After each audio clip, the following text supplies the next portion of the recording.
আমাকে কিছু খাবার দিবেন? আজ 4 দিন হলো আমার পেটে কোনো খাবারের কণা পড়েনি।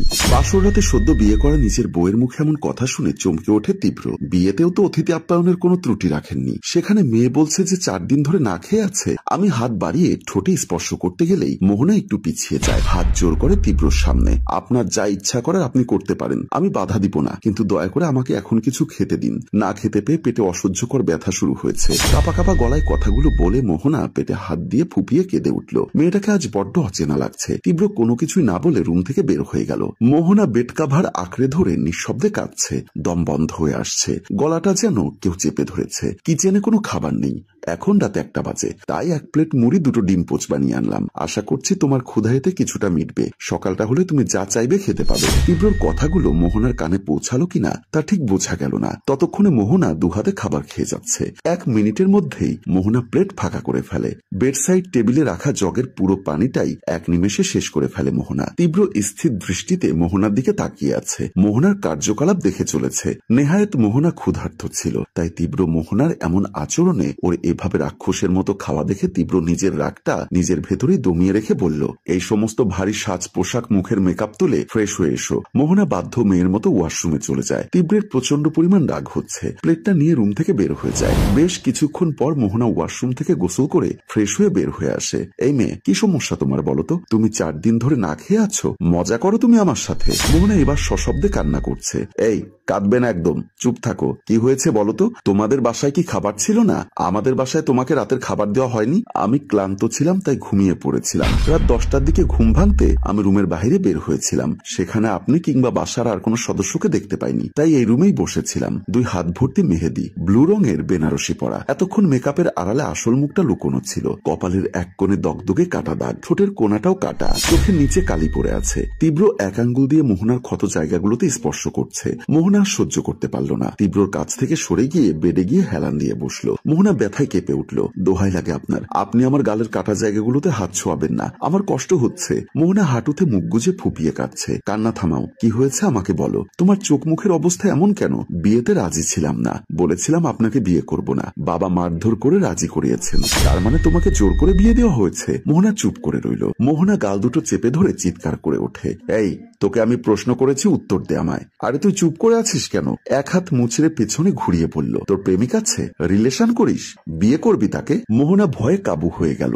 বলল, না না, আমার কেউ নেই, আমি কারোর সাথে সম্পর্কে জড়াইনি। এবার তাকে ছেড়ে দিয়ে বারান্দায় এসে জোরে জোরে বাবা মাকে চিৎকার করতে লাগলো। মা দৌড়ে এসে বলল, কি হয়েছে আব্বুজান, তুমি এমন বিহেভ করছো কেন? 1 সেকেন্ড আম্মু, এমন একজনের সাথে সংসার করব যার কিনা এই বিয়েতেই মত ছিল না, জোর করে বিয়ে দেওয়া হয়েছে? তোমরা খুব ভালো মতোই জানো আমি জোর করা কাজ পছন্দ করি না। ছেলের কথায় মা চোখ জোড়া কপালে তুলে ফেলে। তুই এসব কি কথা বলছিস বাবা? বিয়েটা তো 2 পরিবারের সম্মতি আর বিশেষ করে তোর আর মোহনার ইচ্ছাতেই হয়েছে। আর বিয়ের আগেও তো তোরা দুজন একসাথে দেখা করেছিস। কই, তখন তো এসব কথা বলিসনি। ওয়েট, দেখাচ্ছি তোমাকে। তীব্র রুমে ঢুকে মোহনার হাত টেনে ধরে বেড থেকে নামায়। মোহনা কিছু বোঝার বা বলার আগেই ওকে টানতে টানতে ডাইনিং রুমে নিয়ে আসে। মোহনা বেশ হকচকিয়ে যায়, ঘাবড়েও যায়। আম্মু দেখেছো কি অবস্থা চোখ মুখের? 4 দিন নাকি খেতেও দেয়নি। মা বলল, বাবা আমি জোর করে তোর সাথে বিয়ে দেইনি, 2 পরিবারের রাজিতে বিয়েটা হয়েছিল। যাও নিজের জিনিসপত্র নিয়ে এসো, তোমাকে তোমার বাবার বাসায় দিয়ে আসবো। আমি চাই না জোর জবরদস্তি করে কেউ এই বাসায় থাকুক। তীব্রর কথায় মোহনা চমকে উঠল।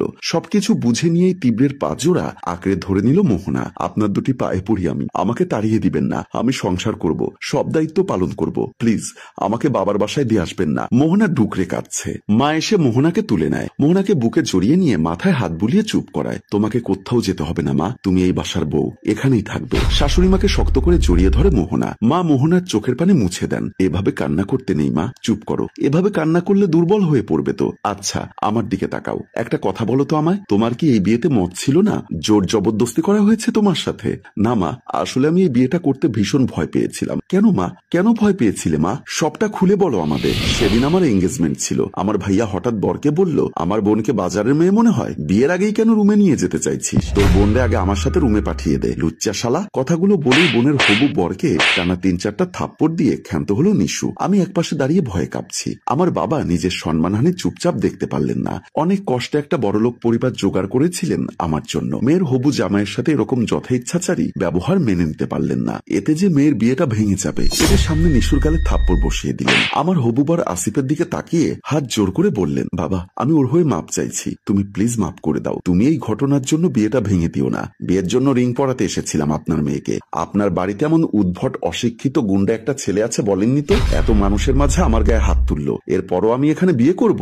No, never. আরো কিছু কথা শুনিয়ে ছেলেপক্ষ নিজেদের রিলেটিভদের নিয়ে বাড়ি থেকে বের হয়ে গেলেন। পরিবেশ নিশ্চুপ। জাফর সাহেব মাথায় হাত দিয়ে বসে পড়লেন। নিশু মাথা নিচু করেই বাবার দিকে অগ্রসর হলো। সামনে গিয়ে দাঁড়াতেই বলল, ভালোই হয়েছে চলে গেছে। জাফর সাহেব তড়িৎ গতিতে উঠে দাঁড়ালেন। কড়া মেজাজে বললেন, আজকে থেকে এই বাড়িতে থাকার আয়ু তোমার শেষ। এতদিন খাইয়ে পরিয়ে কালসাপ মানুষ করেছি আমি, কিছু করার মুরত্ব নেই। বোনের বিয়েটাও ভেঙে দিলে। আজকের পর থেকে তোর মুখ আমি দেখতে চাই না।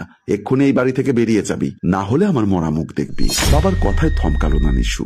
নিজেও কঠোর গলায় বলল, মোহনাকে হোটেলে ডেকেছিল 24 তারিখে। ও নিজের সম্মান নিয়ে বাড়ি ফিরতে পেরেছে, কাউকে বলতে পারছিল না সাহস করে। আমাকে বলেছে ওরকম একটা ছেলের সাথে কিভাবে বিয়ে দিচ্ছিলেন আপনি? কথাটা বলেই নিশুর হাত ধরলেন তিনি। টেনে বাড়ির সদর দরজা পর্যন্ত নিয়ে এলেন। পেছন পেছন দৌড়ে এলেন মোহনা। বাবা একবার আমার কথা শোনো, আমার সাথে যে ছেলের বিয়ের কথা হয়েছিল সেই ছেলেটা আসলেই খারাপ। জাফর সাহেব কিছুক্ষণ অকথ্য ভাষায় গালাগালি করলেন। কেউ আর কোনো কথা বলার সাহস পেল না। মোহনা শুধু ফুপিয়ে কেঁদে উঠল। নিশু বাবার দিকে কিছুক্ষণ তাকিয়ে থেকে নীরবে বাড়ি থেকে বেরিয়ে গেলেন। বাবা বলল, আজকের মধ্যে তোকে আমি বিয়ে দিব। এই কথা বলে বাবা আমাকে একটা রুমে বন্ধ করে রাখলেন। আমি একটা ছেলেকে ভালোবাসতাম, ছেলেটা খুব ভালো ছিল। আমরা দুজন দুজনকে কথা দিয়েছিলাম, বাঁচতে হলে একসাথে বাঁচবো, মরতে হলে একসাথে মরবো। আমি বন্দি অবস্থায় অনেক চেষ্টা করেছি রুম থেকে বের হওয়ার। একই রুমে আমার কেটে গেল 4 দিন। আমাকে খাবার পানি কিছুই দেওয়া হয়নি। আমি অনেক চেষ্টা করেছি বাহির হওয়ার জন্য, বাহির হতে পারিনি। বন্দি অবস্থায় আমার শরীরের অবস্থা খারাপ হয়ে গেছে। রাগে টেনশনে আমি কিছুই খাইনি। হঠাৎ করে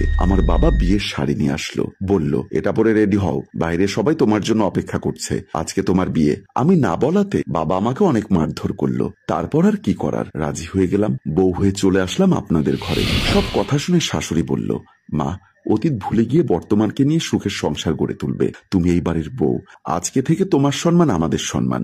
আমি চাইবো না যেগুলো গত হয়ে গেছে স্মৃতি নিয়ে তুমি টানাটানি করো। মোহনা চোখের পানি মুছে শাশুড়িকে আবার জড়িয়ে ধরে বলল, আমি আপনাকে কথা দিলাম, আমি সব কিছু ভুলে গিয়ে সংসারকে সুখের স্বর্গে পরিণত করব ইনশাআল্লাহ। সম্মানিত দর্শক, প্রতিটি মেয়ের জীবন খাতায় একটাই লেখা, আপনকে পর করতে হয় আর পরকে আপন করে নিতে হয়। আমি মঞ্জুর মোর্শেদ মনে করি, যারা আপন পরের খেলা বুঝতে পেরেছে তারাই হলো বাংলার বধূ। গল্পটি রচনা ও পরিচালনায় মঞ্জুর মোর্শেদ, ক্যামেরায় শিহাব। ধন্যবাদ।